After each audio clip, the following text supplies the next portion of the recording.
You ever walk through a town that simply just makes you feel at home? You know, that cozy, comfortable feeling? Well, that's exactly what Shelby, North Carolina does to me. And the Foothills Periodontics office of Dr. Zach Evans offers that small town feel, but gives you those big time results that you're hoping for. It's Jeff Craft, and this is another episode of InTRUview. Let's go find Zach. Come on.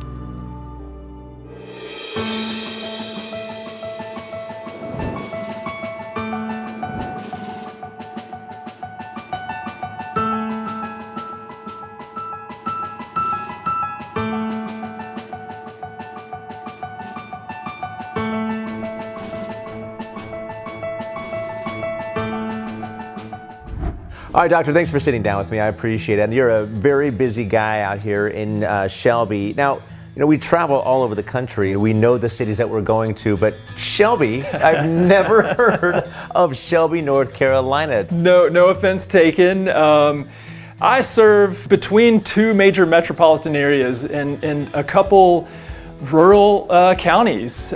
Shelby being in the middle of one, Rutherfordton in the middle of another, and it's created this really cool opportunity to draw from a lot of practices that would otherwise have to send their patients, you know, hours away. I mean, you're a young guy. I mean, you've got your demographic is probably skewed older. It is, yeah, a little bit. I think I'm a periodontist, yeah. and my specialty deals with, you know, diseases of the gums, right? Mm-hmm. And we're also, a big part of our practice is helping people replace teeth they've lost with bone grafting and dental implants and things. So I think in general our specialty skews towards an older population. It's true. I think my population is probably my parents' age, and there's nothing wrong with that. Yeah.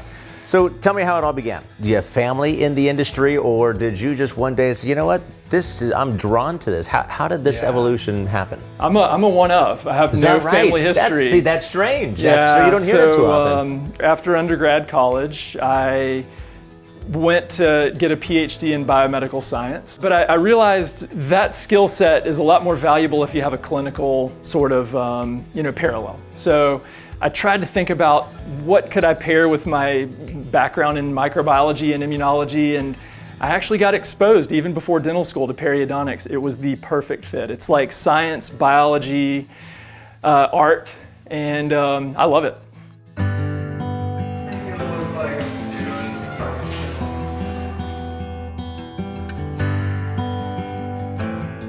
This whole thing called technology in this digital world, how has that changed the industry in your mind? I was really fortunate to have the opportunity to serve on faculty with an incredible world-class group of dentists who have an expertise in digital dentistry. I was able to, through osmosis, learn some of those skills that are typically associated with general dentists doing CAD/CAM dentistry, right? I picked up some of those skills, and now I can apply that on the surgical side. So I do a lot of digitally planned and guided implant surgeries. I do a lot of digital diagnostic wax-ups to try to figure out how to make the best possible sort of prosthetically driven outcome for my surgical cases.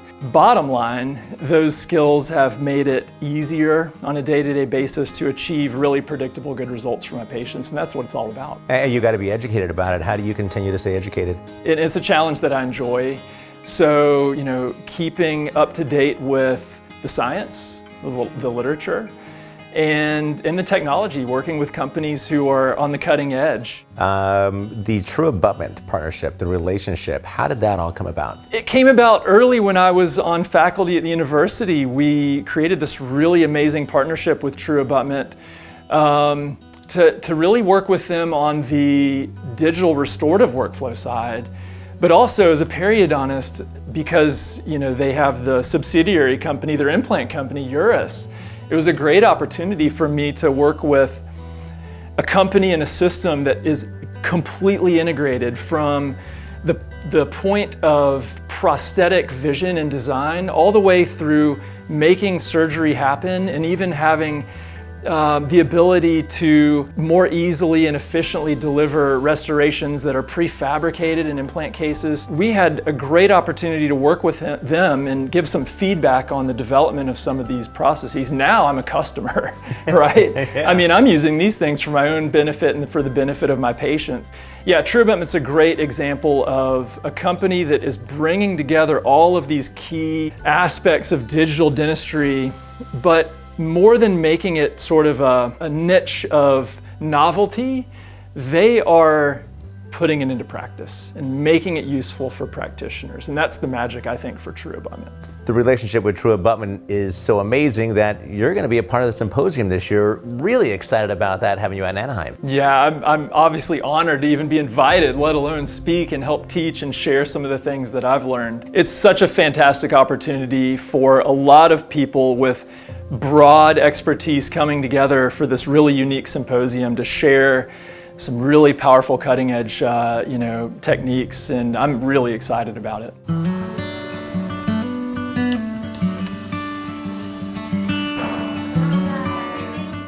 In my mind, would be one of the biggest challenges as a doctor is finding, where can I get a trusted education? Where can I get a trusted source? Where can I turn to? Where do you go? These days, there is a lot of social media collaboration and partnership where people are doing new things, trying new things, and you can work with those people, in line.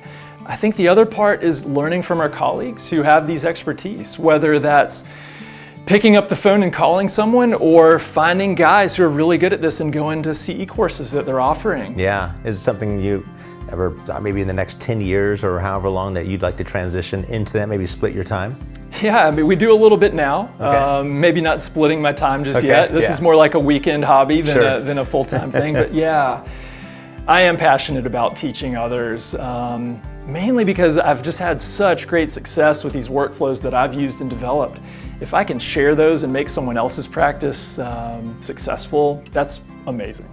Let's talk about building your team. Obviously, building your office. You're a huge fan of the 70s and 80s. Yes, thank you. We've got the old South Country Club vibe going in here, don't we? I like it. Tell me, how do you build your office? Part of it is luck for me. I took over this practice from a periodontist who had been in practice about 40 years. Okay. And he had established this incredible reputation and legacy and had a good staff on hand, and I inherited them. So the big challenge for us has been to transition the team into being able to do things that I'm comfortable with, right? Intraoral scanning, taking CT scans, merging all that stuff together. We do a lot of 3D printing. And you know what? I've found that the transition's been easy and great. My staff has been enthusiastic. One of the best compliments I can get is when I finish a surgery and my assistant, who's been doing this for 20 years, turns to me and says, "That was incredible." I mean, right? That's gotta be a great They've feeling. seen it their entire career and they're just like, "Wow, I didn't know we could do it like that." That's so cool. Oh, I love it. Yeah. What else? Now you don't need lipstick. More crazy. Can you guys try? Crazy? Stay up. Zach, I appreciate you inviting us in, telling me your story, how you got started, but I'm really excited about having you in Anaheim. It's going to be so much fun. My pleasure, and I can't wait. See you there. All right, buddy. See you then. Well, there you go. Another episode in the books, this time from North Carolina. But I'm really excited about that guy speaking in Anaheim. Until then, bye.